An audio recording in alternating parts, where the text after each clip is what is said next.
23 दिसंबर 2024 के दिन बहुत ही शुभ देने वाला जो है अष्टमी है, सोमवार की अष्टमी है और काला अष्टमी है।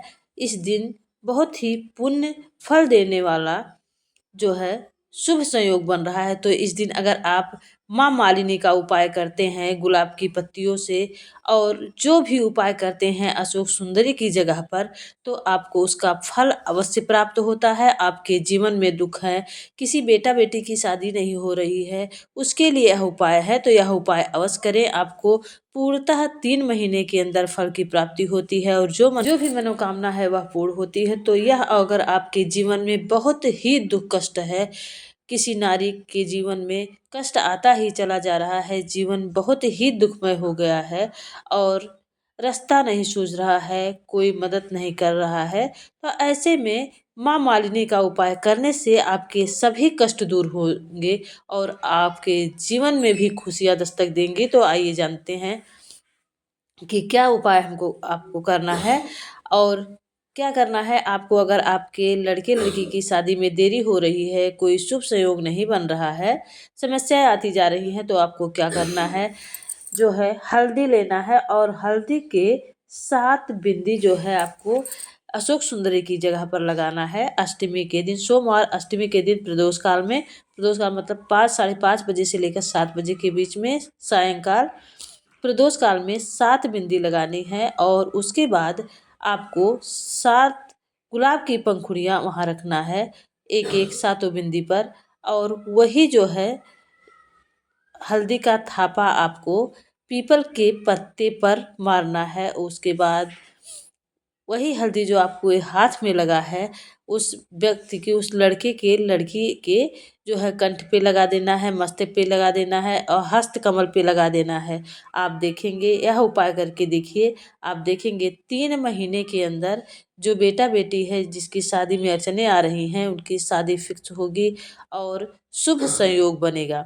दूसरा उपाय है माँ मालिनी के नाम से है, आदिशक्ति भवानी के नाम से है। नारी के जीवन में बहुत ही दुख कष्ट है और बहुत ही परेशानियां हैं, तो आपको क्या करना है, एक गुलाब लेना है, उसमें से 11 जो है पंखुड़ियाँ लेनी है, गुलाब की पंखुड़ियाँ, और एक बेलपत्र लेना है और जो है एक अक्षत का दाना लेना है। तो क्या करना है आपको, 11 गुलाब की पंखुड़ियाँ जो है अशोक सुंदरी की जगह पर रखना है और बेलपत्र जो है अशोक सुंदरी के स्थान पर रखकर कुमकुम तिलक लगाना है और एक अक्षत का दाना जो है अशोक सुंदरी की जगह पर रख के आपको एक देसी घी का दीपक जलाना है और प्रार्थना करनी है। नाम क्या लेना है, अगर जब आप पंखुड़ी चढ़ाते हैं एक एक, तो माँ मालिनी के नाम से, माँ आदिशक्ति के नाम से, माँ गौरा के नाम से, तीनों नाम का स्मरण आपको करना है और अपने जीवन में जो भी दुख है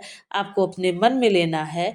यह उपाय करके देखिए, सिर्फ एक बेलपत्र और गुलाब की पंखुड़ी और एक चावल का दाना आप समर्पित करें अशोक सुंदरी के स्थान पर। प्रदोष काल में, सोमवार की अष्टमी प्रदोष काल में यह कार्य करें। आप देखेंगे आपके जीवन में जो भी कष्ट है वह दूर होंगे। आपके जो भी समस्याएं हैं, आर्थिक तंगी है, रुपए पैसे की परेशानी है, जो भी समस्याएं आपके सामने थी, सभी से आपको मुक्ति मिलेगी और आपके जीवन में खुशियाँ आएंगी। तो माँ मालिनी के नाम से यह उपाय करके आप देखिए सोमवार अष्टमी के दिन प्रदोष काल में। तीसरा उपाय है 14 चने की दाल लेना है।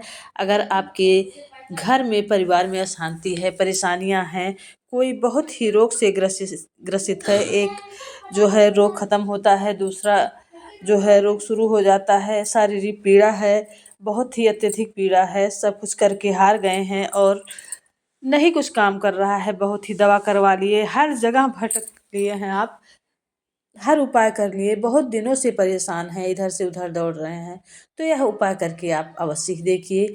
7 चने की दाल ले लीजिए और जो व्यक्ति रोग ग्रसित है उसके 14 बार घुमा के आप जो है अशोक सुंदरी के जगह पर भोले बाबा को अर्पण कर दीजिए और करने के बाद आप वह जो है चने की दाल उठा के उस व्यक्ति को एक एक करके खिला दीजिए। आप देखेंगे कि आपकी शारीरिक पीड़ा से मुक्ति मिलेगी और रोग से भी मुक्ति मिलेगी। और उपाय है बेलपत्र का, आप जो है बेलपत्र के वृक्ष के नीचे एक पार्थिव शिवलिंग बनाएं सोमवार अष्टमी के दिन।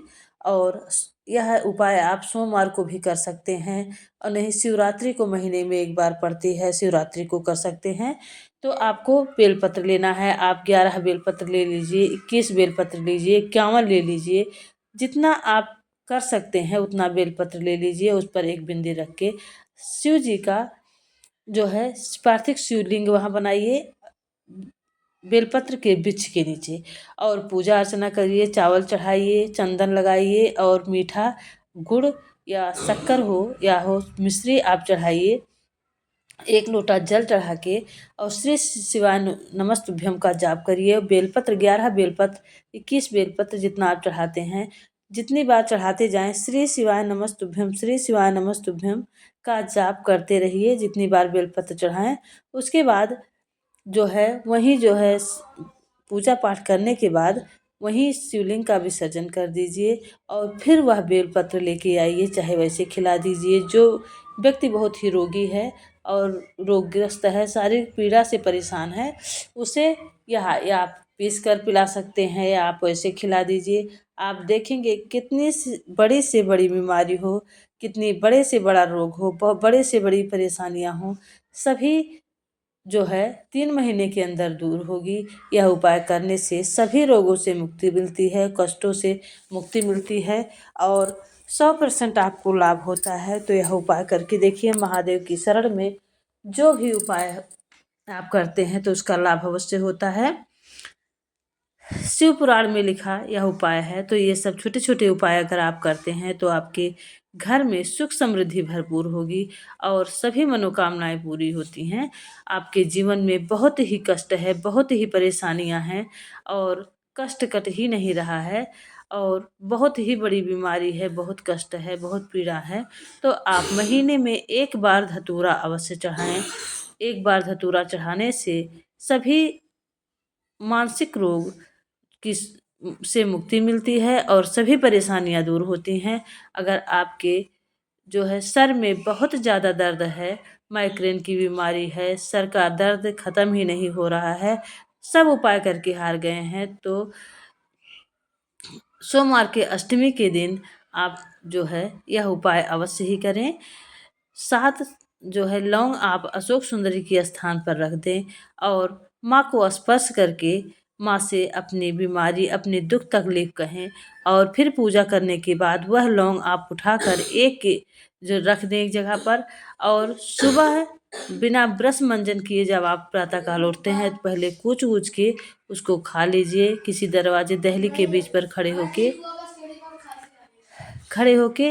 और उसके बाद ऐसा आप 7 दिन करिए, मतलब हफ्ते भर करिए। 7 लौंग को 7 दिन में खाइए। सुबह प्रातःकाल बिना ब्रश मंजन किए बासी मुंह आप खाइए। आप देखेंगे कि आपकी माइग्रेन की बीमारी जो है खत्म होगी, आपके सिर के का दर्द जो है समाप्त होगा। ऐसे ही हमारे महादेव हैं जो जिस प्रकार से कामना करता है, जिस प्रकार से भक्ति करता है, उसी प्रकार की उसकी सारी मनोकामनाएं पूरी करते हैं। तो इसी तरह से अगर आप बेलपत्र का उपाय करते हैं, बिंदी का भी उपाय करते हैं, बेलपत्र पर अगर आप बेलपत्र जो है शिवलिंग पर अर्पण करते हैं, एक बिंदी लगाकर, एक लाल बिंदी और दोनों तरफ पीला बिंदी करके, जो भी मनोकामना करके आप जो है भोले बाबा को चढ़ाते हैं, तो आपकी मनोकामना अवश्य ही पूरी होती है और आपके घर में सुख समृद्धि का वास होता है। और अगर आप जो है सफ़ेद फूल चढ़ाते हैं भोलेनाथ को, सफ़ेद फूल अति प्रिय है। अगर आप सोमवार अष्टमी के दिन सफ़ेद फूल और धतूरे का फल जो है अर्पण करते हैं, और गोत्र और नाम बोलकर, जिस व्यक्ति को परेशानी है और बहुत ही ज़्यादा दिक्कत है या शादी नहीं हो रही है, तो उसका नाम और गोत्र बोलकर आप शिवलिंग पर धतूरा जो है चढ़ाते हैं और धतूरे का फूल चढ़ाते हैं, तो आपकी जो भी परेशानियां हैं वह सभी दूर होती हैं। जो भी मनोकामनाएं हैं वह जो है पूरी होती हैं। आपके जीवन में जो भी कष्ट है वो समाप्त होता है, और जो भी बाधाएं हैं, जो भी अड़चने जीवन में हैं वह समाप्त होती हैं सोमवार को। और अगर आपके जीवन में बहुत ही दुख है तो 5 नियम आप बना लीजिए अपने जीवन में। आपके पास समय नहीं मिलता है पूजा पाठ करने का, तो आप जो है श्री शिवाय नमस्तुभ्यम का जाप करके भी अपने कष्टों का निवारण कर सकते हैं। 21 बार 51 बार जितनी बार आप दिन में कर सकते हैं और अपना काम करते समय करते रहिए, आपको कष्टों से मुक्ति अवश्य ही मिलेगी। और 5 नियम अवश्य ही अपना लें जीवन में। एक, शंकर जी के मंदिर की देहली का पैर छूना न भूलें। दूसरा, शंकर जी को 1 लोटा जल अवश्य ही अर्पण समर्पित करें। बेलपत्र के वृक्ष के नीचे एक घी का दीपक प्रदोष काल में अवश्य लगाएं। तुलसी माता की क्यारी में एक घी का दीपक अवश्य लगाएं। आंवले के वृक्ष के नीचे एक घी का दीपक अवश्य लगाएं। पीपल के वृक्ष के नीचे एक दीपक अवश्य लगाएं, हमेशा घी का, लेकिन शनिवार को सरसों के तेल का दीपक लगाएं। और अपने घर के मंदिर में एक दीपक लगाएं और अपने घर के मेन दरवाजे पर एक दीपक सरसों के तेल का अवश्य लगाएं। आपके जीवन से सभी कष्ट दूर होंगे, आपके जीवन की परेशानियां दूर होंगी, आपके घर में सुख समृद्धि का वास होगा। महादेव का आशीर्वाद आपके परिवार पर बना रहेगा। महादेव आपके सभी कष्ट दूर करेंगे। तो कमेंट बॉक्स में श्री शिवाय नमस्तुभ्यम लिखना ना भूलिए। श्री शिवाय नमस्तुभ्यम का अनमोल रत्न जीवन के सभी दुखों को दूर करने के लिए मिलता है। तो बोलिए श्री शिवाय नमस्तुभ्यम, श्री शिवाय नमस्तुभ्यम।